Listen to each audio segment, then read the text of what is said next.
first we will discuss about the concept of forces in a continuum. Professor Som discussed about what is a continuum. Now, we will be discussing about forces in a continuum.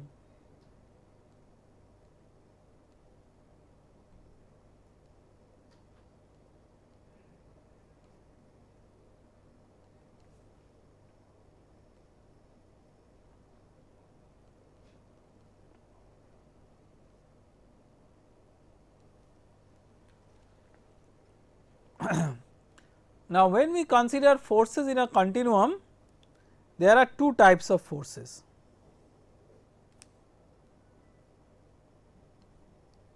One is called as surface force,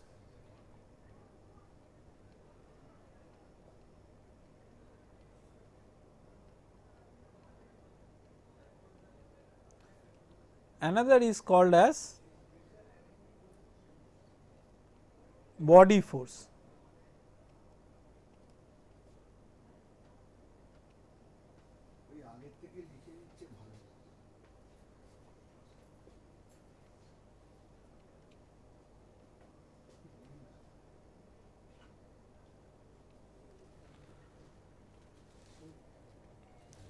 So, now we will discuss about what is a surface force and what is a body force. So, a surface force is a force which acts on the surface, and a body force is a force which acts throughout the volume of the body. Now, the question is, how do we represent the surface forces and how do we represent the body forces? To represent the surface forces, we first introduce the concept of something which is called as traction vector.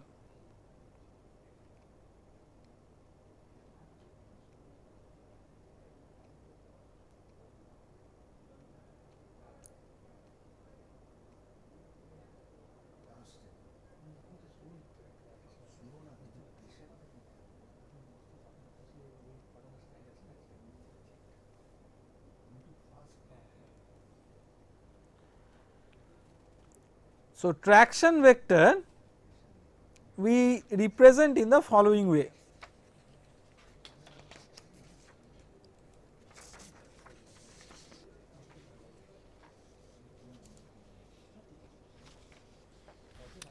Let us say that we have a fluid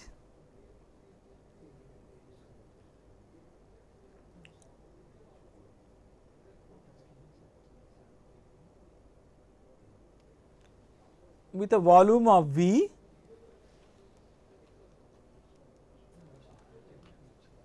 and let us say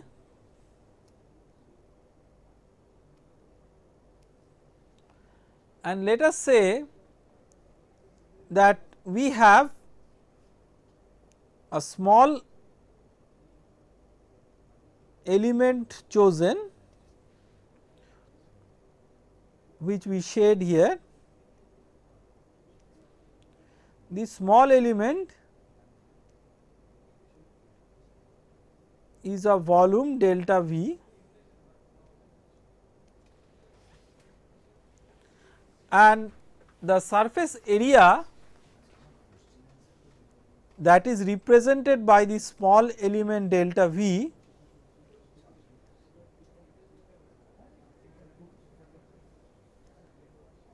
is delta A or delta S, whatever. Now, let us define, let us say that there is a force which is exerted by the remaining volume on the shaded volume, and let us say that that force is delta F.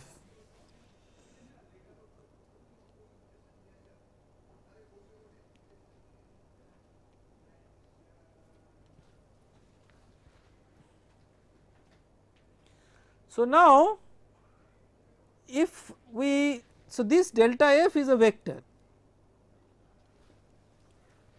this is the force exerted on this shaded element by the remaining part of the fluid. So, if we now divide by delta A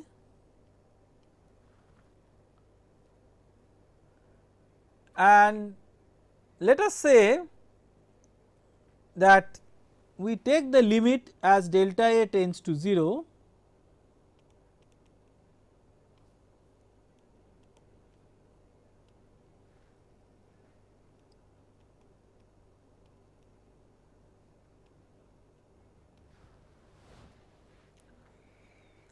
then this is defined as the traction vector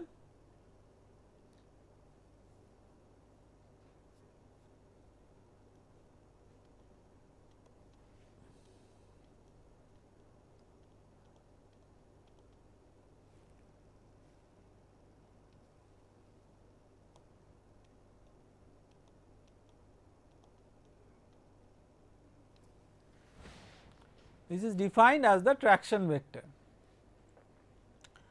Now, this is a force per unit area. So, it depends on what? Depends on the force, it also depends on the orientation of the chosen area. So, if at a given point, if we consider an area delta A, then depending on the orientation of the area delta A, let us say that we have an area delta A which is oriented like this. Depending on the orientation of the area delta A,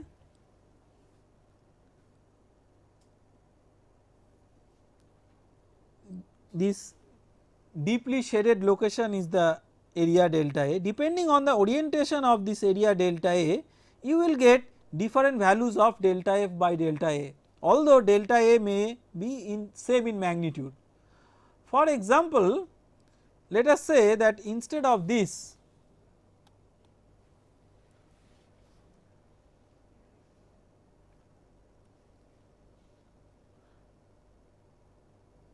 let us say we make our area oriented like this.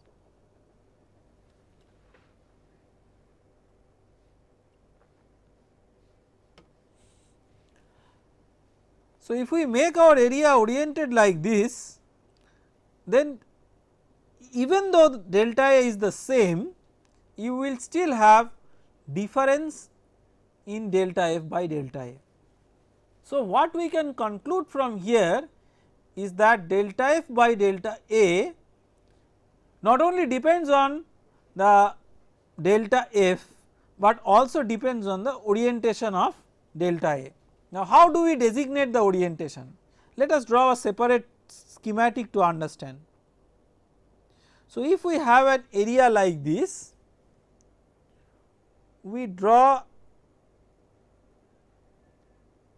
a vector which is normal to the area, and let us call this eta,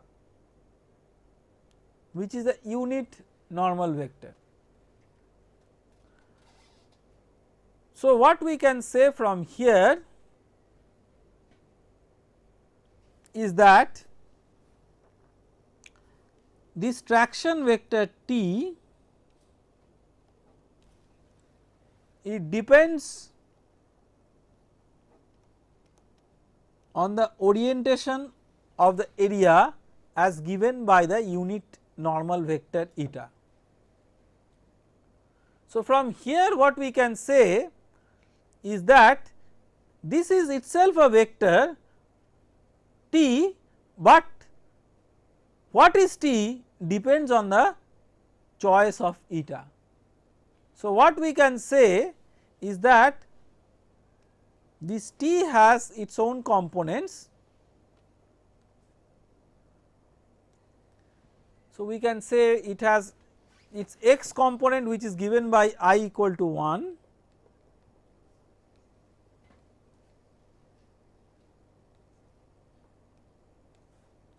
its y component is given by I equal to 2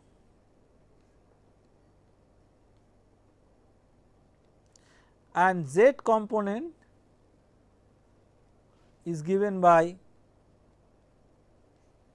I equal to 3. Okay. So, now what we have learned so far? We have learned so far that the surface forces per unit area can be represented by a vector known as traction vector. The traction vector can be represented in terms of two indices, one index I to specify the direction of the component of the vector that we are talking about, and another index eta which is precisely the orientation of the area to be specified. So, two indices. So, it is not the vector which the common vector that requires one index for its specification, it requires two indices for its specification.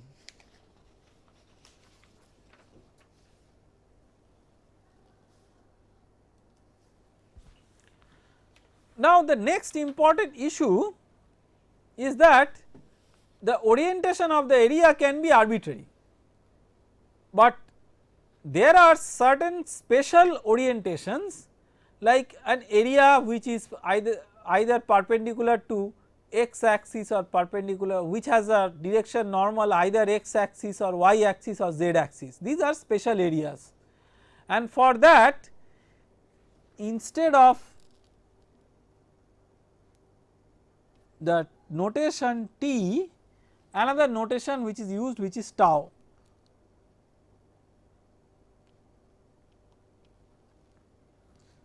So, this in the tau notation, the first index talks about the direction normal and the second index talks about the direction. So, this symbol is alternatively or this notation rather is alternatively employed, this notation is alternatively employed in favor of this T notation, provided that we have the orientations of the area, this eta, the orientation eta very special. What is special about the orientation eta? The orientation eta may be such that the normal to the area is either along x or along y or along z. Now, to understand this notation, we draw the following figure.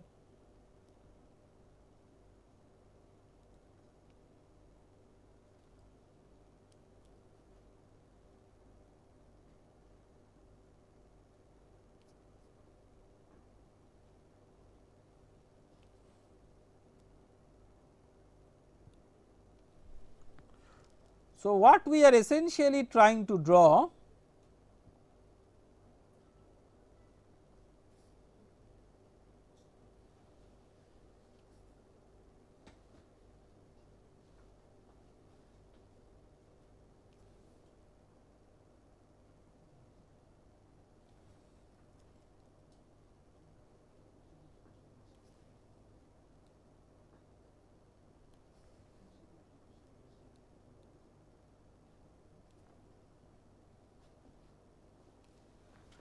what we are trying to draw is a rectangular figure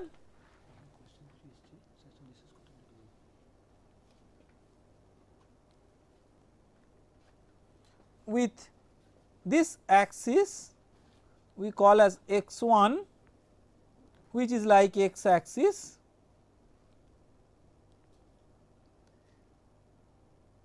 this axis is x2, which is like y axis, this axis x3, which is like z axis.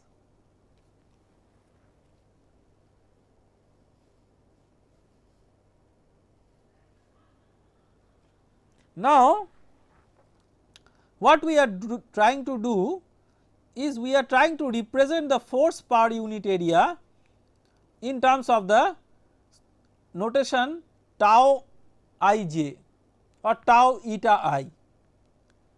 Now, why we have drawn such a figure?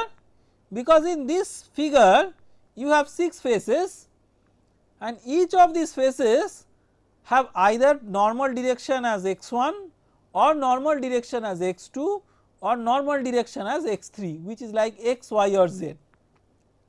So, x1, x2, x3 are alternative names of x, y and z. This is called as index notation, that is instead of writing x, y or z we write xi, I equal to 1 is x axis, I is equal to 2 is y axis, I equal to 3 is z axis. Now, let us try to represent the forces on this face, on this face.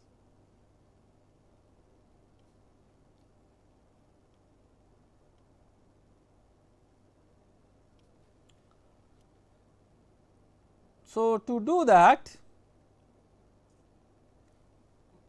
let us say that let us represent this normal component of stress.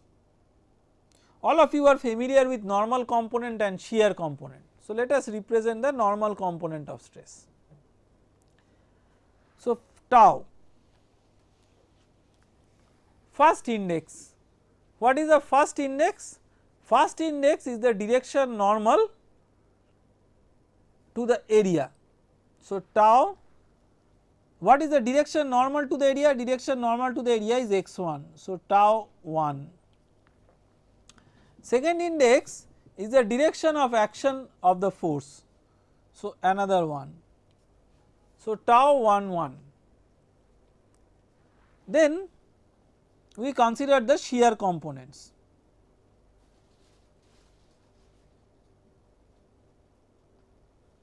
Let us see that we represent this component. So, what is this?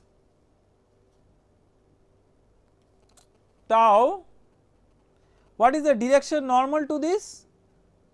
The direction normal to this is, direction normal to the shaded face is still 1 tau 1, and what is the direction of action of the force? Direction of action of the force is x2. So, tau 1 2. So, these are all force per unit area, remember that we have represented, not the force. And similarly, you have tau 1 3. Now, let us consider the opposite face.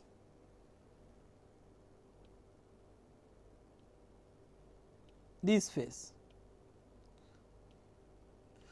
So, here again the notations will be similar, but we use a sign convention that tau ij will act along the direction of negative j, that is positive tau ij will act along negative j if the direction normal is negative I. So, what is the implication? What is the direction normal of this shaded surface, this left face? The direction normal of this left face is minus x1. So, if the direction normal is minus x1, then tau 1 1, positive tau 1 1 will be along negative x1. Similarly, positive tau 1 2 will be along negative x2.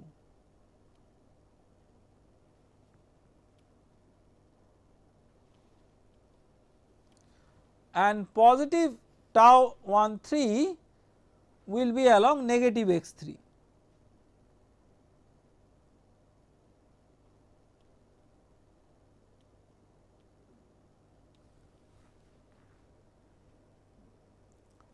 Okay. Now, there are 6 phases here.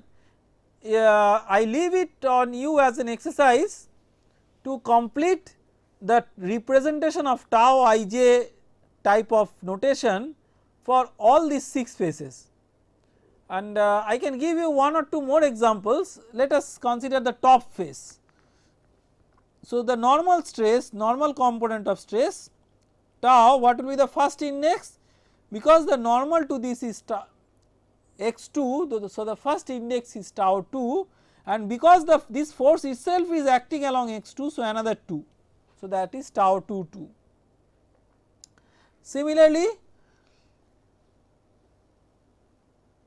this will be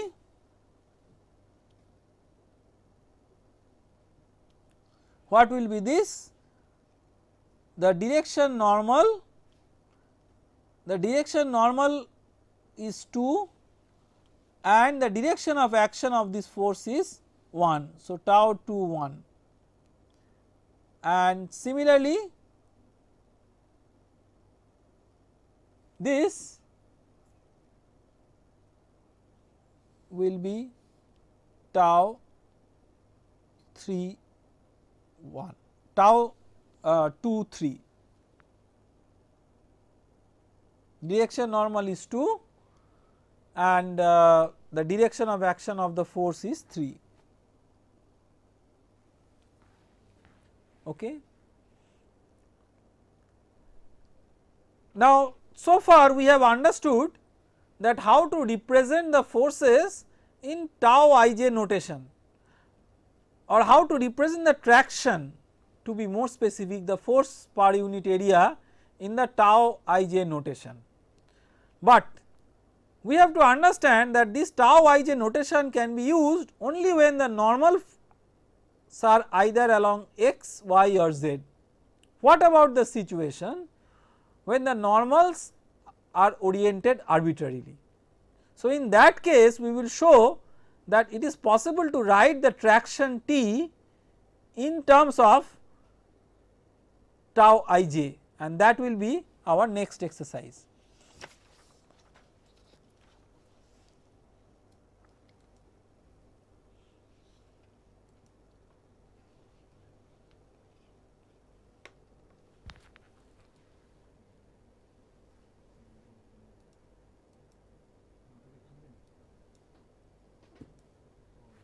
Okay.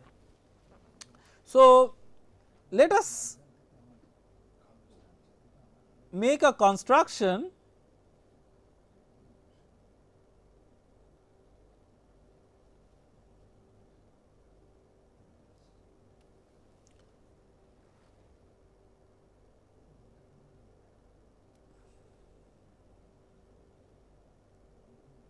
let us consider the 3 axes like this.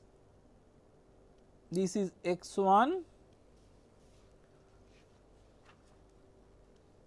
this is x2,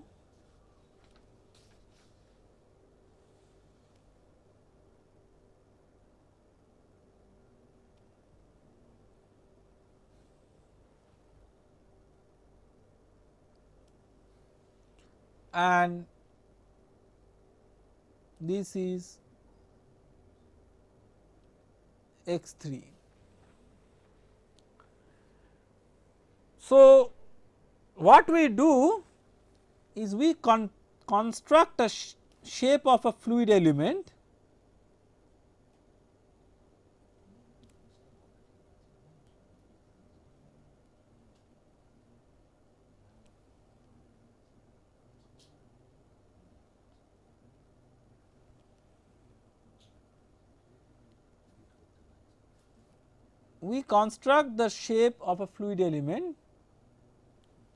with vertices A, B, C and the origin of the coordinate system O. So, it is having 4 faces. What are the 4 faces? Let us write down the 4 faces. So, O, B, C, O, A, C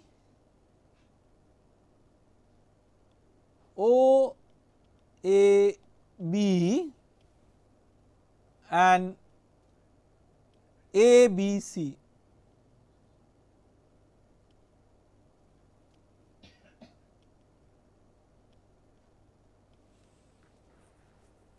These are the 4 faces.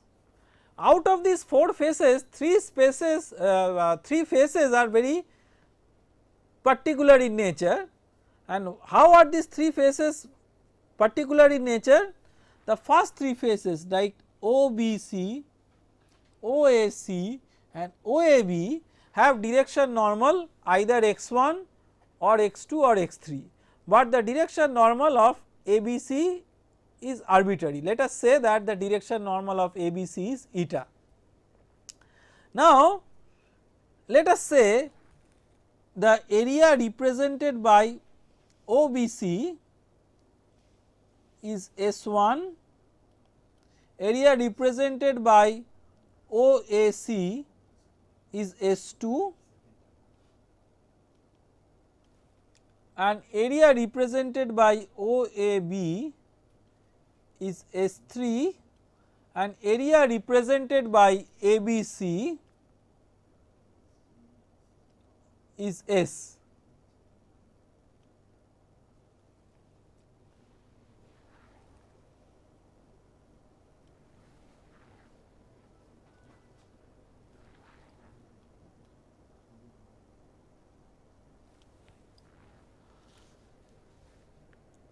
Now, what we do is we execute a force balance on this element. So, to execute a force balance on this element, we can execute the force balance in the x1 direction, in the x2 direction or in the x3 direction. Now, we choose to show the force balance in the x1 direction. So, first we represent the force on OBC.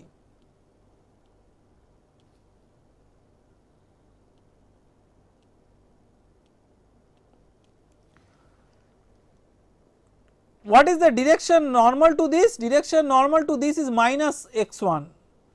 So, the force along x1 on this face will be given by tau 11 into S1 with a minus sign, that is this will be along negative x1. Why it is along negative x1? The reason is that the normal to this surface is along negative x1. So, by sign convention the tau 1 positive tau 11 is along the negative x1 direction on this shaded face. Then we consider OAC.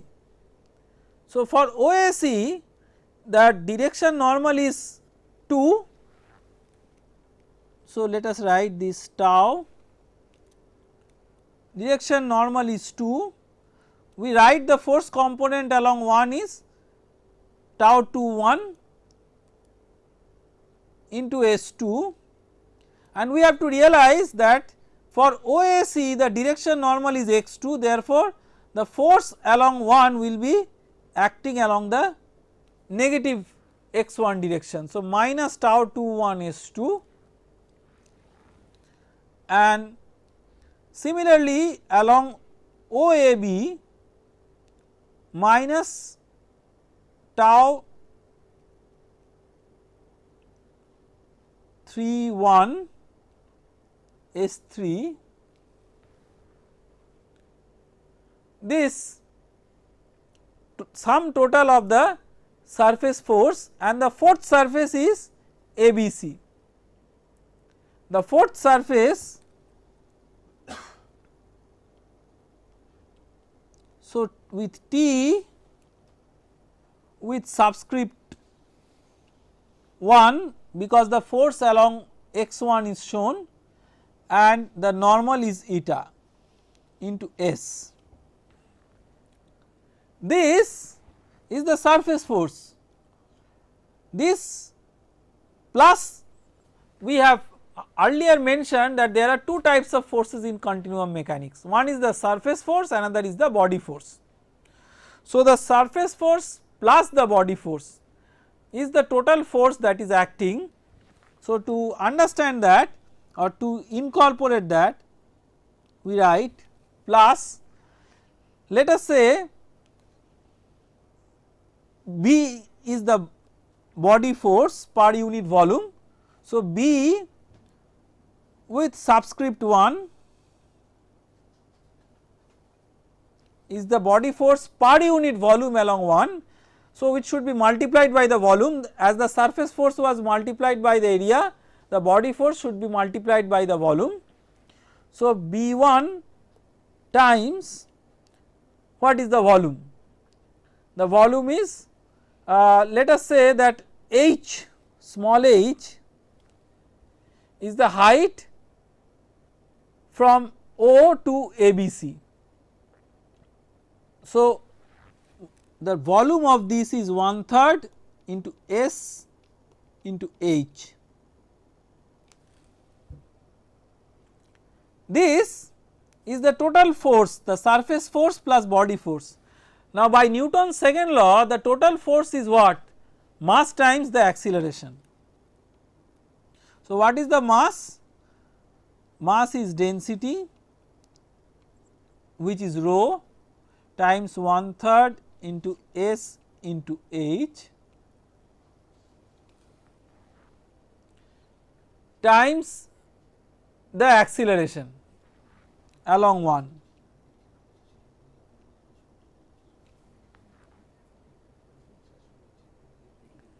Now, we can write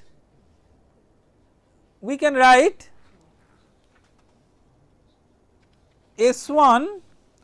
How can we write S1 in terms of S, S2 in terms of S and S3 in terms of S? If we can write that, then S will be cancelled from the left hand side and the right hand side.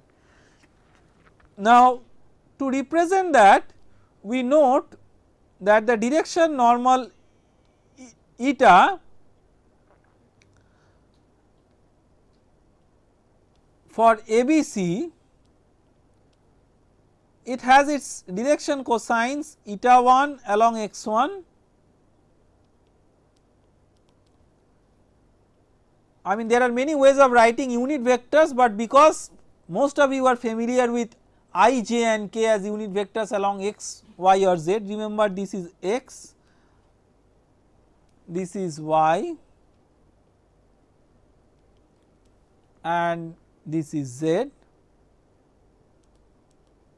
So, eta 1 I plus eta 2 j plus eta 3 k. So, what is S? What is S1? OBC. OBC is nothing but the projection of ABC on x2 x3 plane. Projection of ABC on x2 x3 plane. That means, it can be thought of as a component of ABC on the x2 x3 plane. So, how can we find out the component? Remember, area can be thought of as a vector, where the direction of the vector is the direction normal. So, you can write S1 as S into eta 1. How it is, how we are writing this? How can we write that direction normal of OBC? Direction normal of OBC is I. We are not considering the sign here, because we are considering the area. When we are writing the area, we do not consider the sign. So, direction normal of OBC is I, direction normal of ABC is eta, which is eta 1 I plus eta 2 j plus eta 3 k. The dot product of these two will give the component or the projection of ABC on OBC, and eta 1 I dot I is 1. So, S1 becomes S into eta 1. Similarly, S2 becomes S into eta 2 and S3 becomes S into eta 3. So, in this equation we will replace S1 by S eta 1 S2 by S eta 2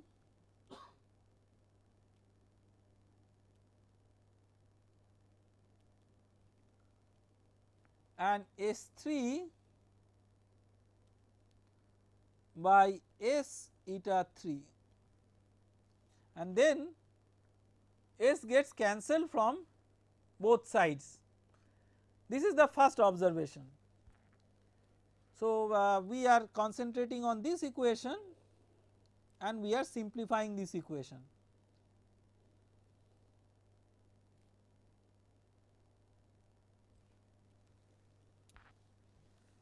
So, S1 is S eta 1, S2 is S eta 2, S3 is S eta 3.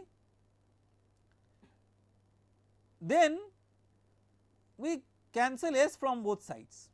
You can see that S is appearing in the both sides. So, we cancel S from both sides.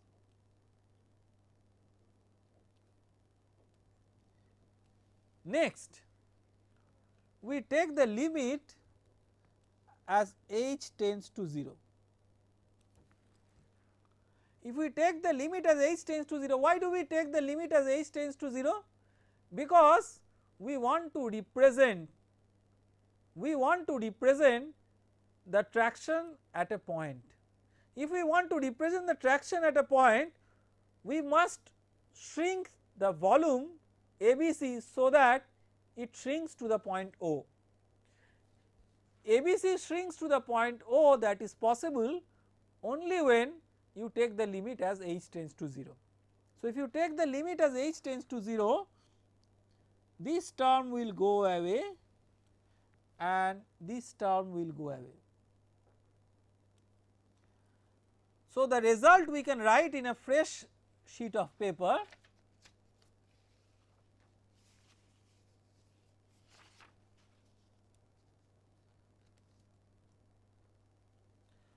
So, the result, that is the simplified expression from the previous equation, we can write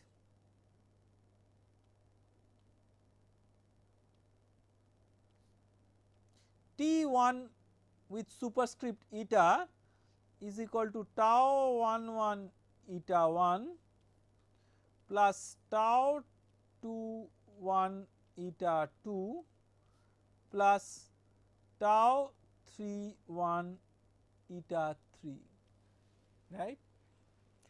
Similarly, so this is as a consequence of force balance along x1. Similarly, we can write a consequence of force balance along x2 and force balance along x3.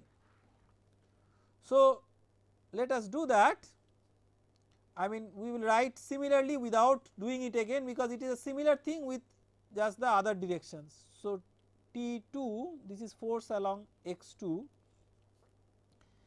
is equal to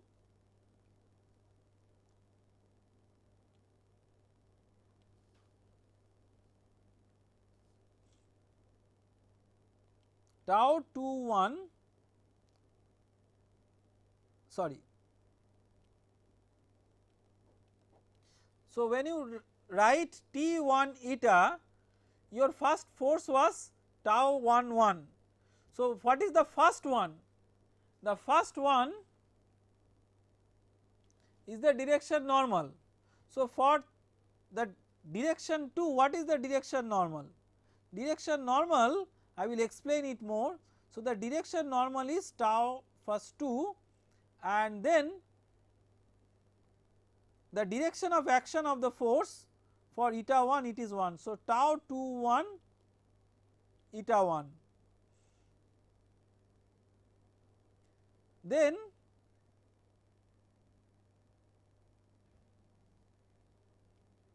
next one, okay. So, I think what we will do is, instead of writing this tau in terms of tau 1 and tau 21 for all the forces, what we will do, we will express tau 21 in terms of tau 12, and we will show that tau 12 is equal to tau 21. So, before completing this equation, what we will do is, we will show the equivalence of tau 1 and tau 1 2. So, we consider a fluid element like this. So, in the previous equation what I would have liked is to straight away express tau 1 2 in terms of tau 2 1 or maybe tau 1 3 in terms of tau 3 1, but I think it is important to derive that relationship so that instead of writing tau in terms of one of the notation in terms of tau 1 2 and tau 2 1 both, we can write in terms of one of the notations either tau 1 2 or tau 2 1. So, what we wanted to do, let me summarize before writing tau before writing T2. So, you can see this expression of T1 we can write summation of tau j I eta j. So, you can see that the first index here, first index is 1, second index is 2 and the third index is 3. So, summation of tau j I eta j, j is equal to 1 to 3. Now, this summation of tau j I eta j, when we write this summation symbol is made invisible. So, in continuum mechanics we write this as tau j I eta j without writing this summation. This was introduced by Einstein and it is called as Einstein's summation notation. So, if you have the index j repeating, that means there is an invisible summation. So, j is repeating from 1 to 3. So, you have an invisible summation over j.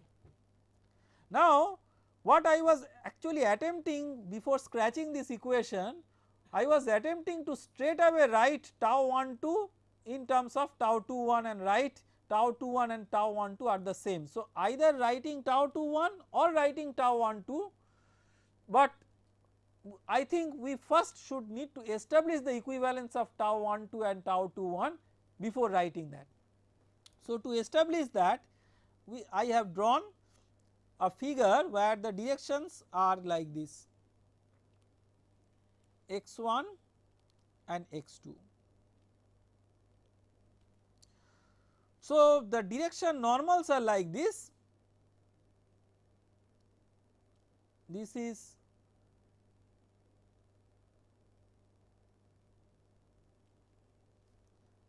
tau 1 1. Let us take the dimensions, this dimension as delta y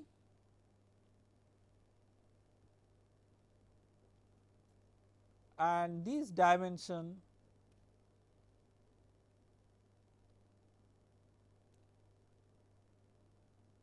as delta x. So, and let us say that the width perpendicular to the plane of the figure is 1. So, we write the normal force on this tau 1 1 times delta y into 1 and the tangential force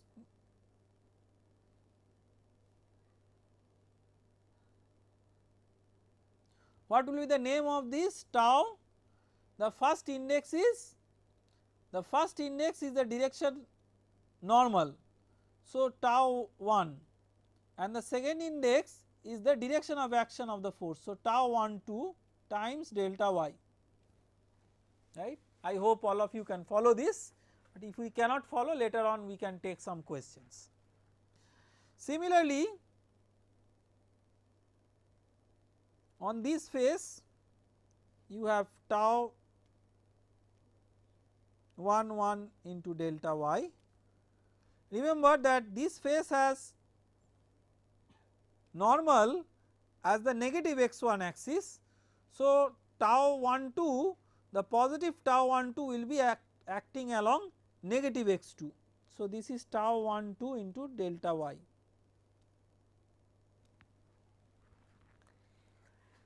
Next let us consider the top face and the bottom face and quickly write. Now by this time you have understood how to write these things.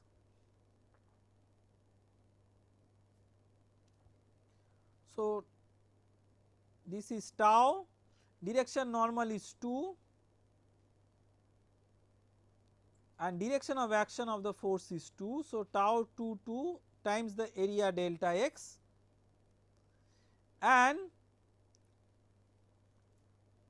the tangential component of the force tau. What is the direction normal? Direction normal is 2 and the direction of action of force is 1. So tau 1 delta x, and for the bottom face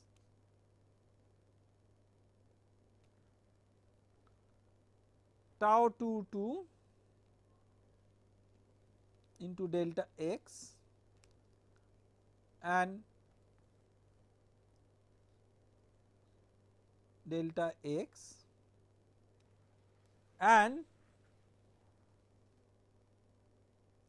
the tangential force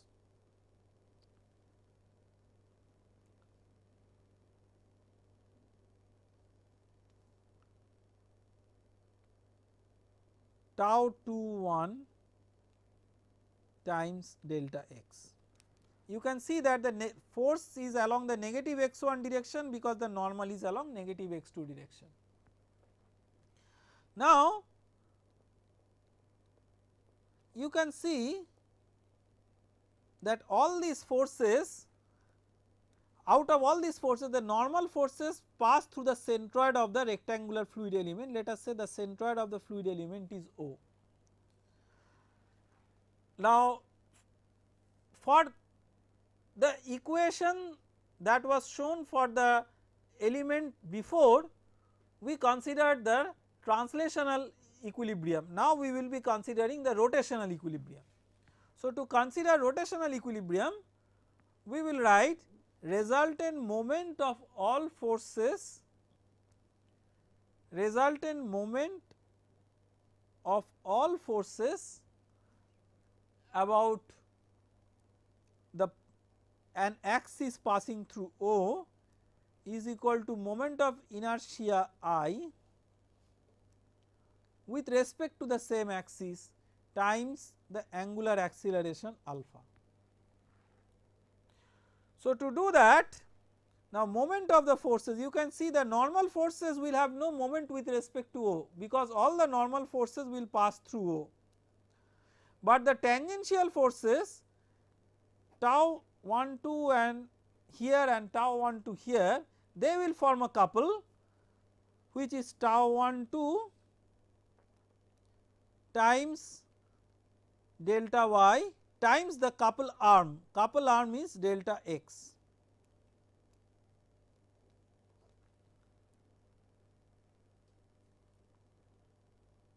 Delta x.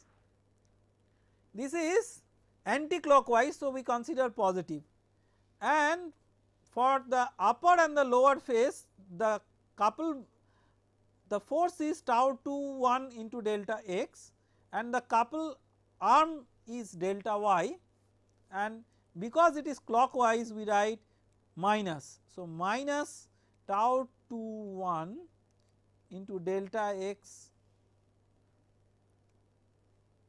into delta x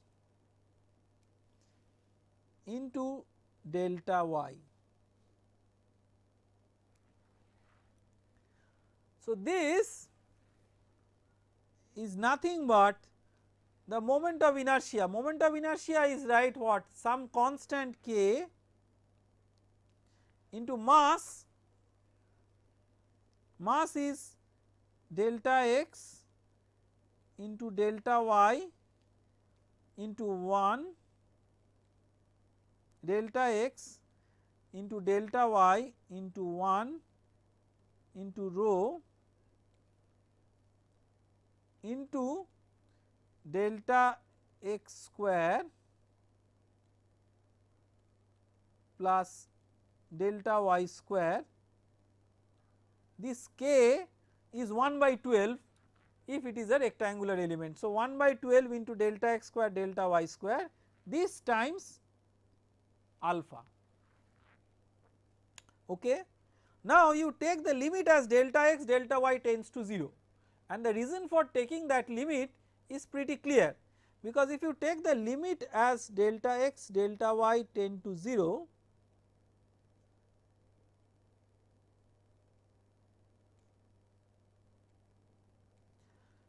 then you shrink the entire figure to a point.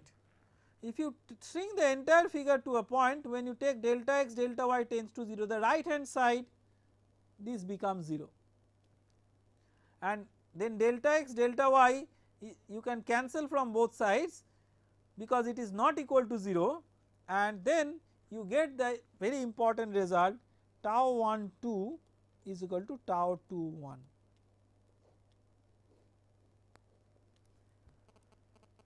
So, what we can see is that tau 1 2 is equal to tau 2 1. So, what we can see from here is that we can write tau I j same as tau j I, and we will go to a new page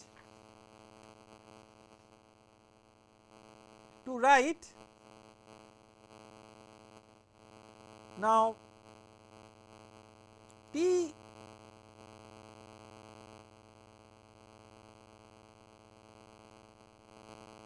one eta,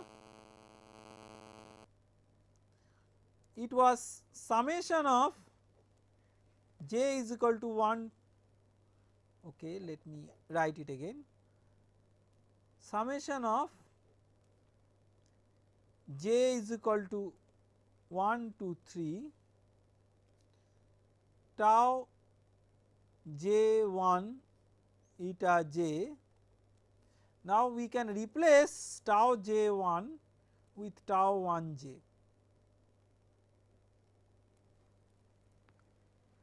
Why? Because tau I j is equal to tau j I. So, T with subscript I eta is summation of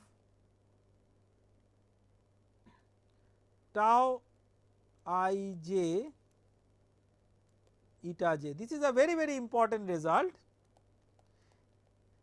It is a consequence of force balance as well as angular momentum consideration. So, we call this as Cauchy's theorem, where we express the traction vector. So, why this is very important? This is very important because we have expressed the traction vector in terms of the stress tensor, the components tau I j, which we call as stress tensor components.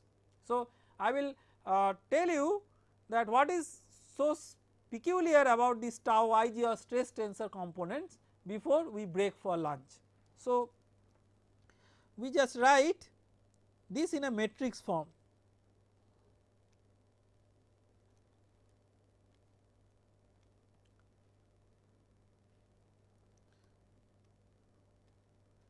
So, T 1, T 2, T 3 is equal to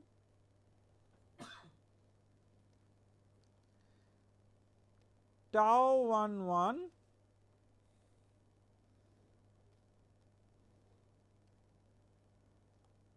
eta 1 eta 2 eta 3, these are the unit vectors along the 3 directions. So, tau 1 1 eta 1 plus, sorry, plus we do not write here, tau 1 1 eta 1 plus tau 1 2 eta 2, I equal to 1. In this formula we are putting I equal to 1.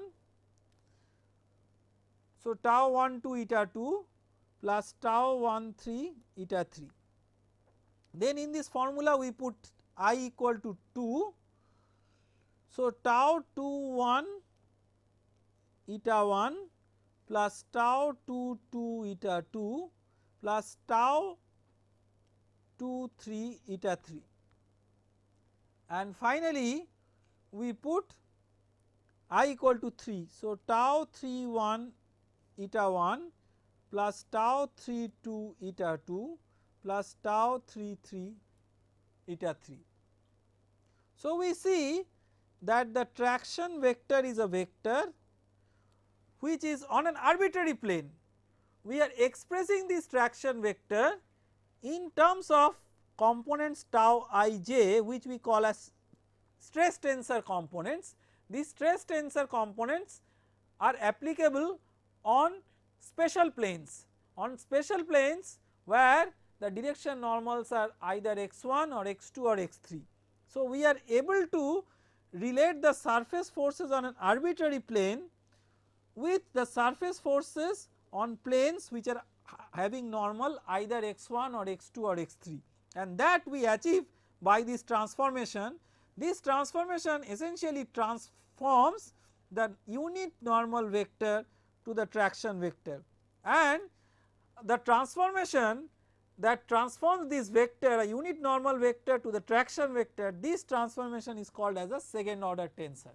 So, these tau ij are called as stress tensor components, which are essentially components of a second order tensor. Now, tensor is a very involved mathematical concept. We will not go into the details of this, but we will try to distinguish between this and a vector.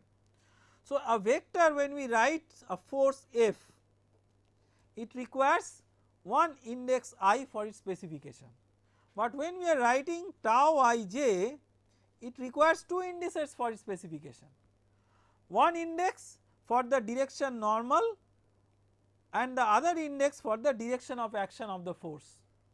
So, two indices are required for this tau ij. So, it is a second order tensor. So, in that generalization, a vector is a tensor of order 1, a scalar is a tensor of order 0, and a second order tensor is a tensor which maps a vector onto a vector. So, we can see that it is mapping the position vector onto the traction vector. So, to summarize the pre-lunch session discussion, we have learnt formally how to write the surface forces in terms of the stress tensor components, and of course, in the process we have also learnt how to write the body forces in terms of the body force per unit volume. So, when we write these forces, the next agenda for us will be to understand that how these forces are related to the deformation, and out of these forces some forces are shear forces and some forces are normal forces. So, the tau 1 1, tau 2 2, tau 3 3, these are normal forces, and tau 1 2, tau 1 3 or tau 2 3, tau 3 2, all these forces are shear forces. So, we will next try to see that how these shear forces are related to the deformation of the fluid, and that we will understand through a fluid property known as viscosity of the fluid. So, we will break now, and we will again be back at 2 p.m. after lunch. Thank you very much.